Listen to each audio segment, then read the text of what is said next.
दोस्तों कुछ दिन पहले पवन सिंह और ज्योति सिंह की तलाक की खबरें पूरे सोशल मीडिया पर वायरल थी। वे खबरें अभी पुरानी नहीं हुई कि अभी अभी पूरे सोशल मीडिया पर रितेश पांडे की तलाक की खबरें तेजी से वायरल हो रही है। दोस्तों आप भी जानना चाहते हैं रितेश पांडे का तलाक क्यों हो रहा है? ये सारी बातें इसी वीडियो में बताएंगे। अगर अभी तक मेरे चैनल को आप सब्सक्राइब नहीं किए हैं तो सब्सक्राइब कर बेल आइकन घंटी को दबाना ना भूलें। चलिए दोस्तों देर ना करते हुए वीडियो शुरू करते हैं। आप जानते हैं कि रितेश पांडे की शादी अचानक से हुई है। इनकी शादी इनकी मर्जी के बिना हुआ है। इस शादी से रितेश पांडे खुश नहीं था, लेकिन रितेश पांडे करे तो करे क्या। ये गांव की परंपरा को फॉलो करते हुए कुछ मजबूरी के कारण रितेश पांडे अपने पत्नी के साथ जीवन यापन बिता रहे थे।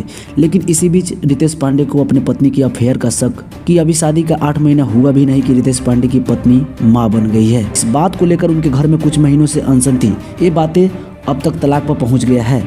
दोस्तों रितेश पांडे तलाक का फैसला लिए हैं, वो गलत है या सही, ये कमेंट बॉक्स में आप जरूर बताएं।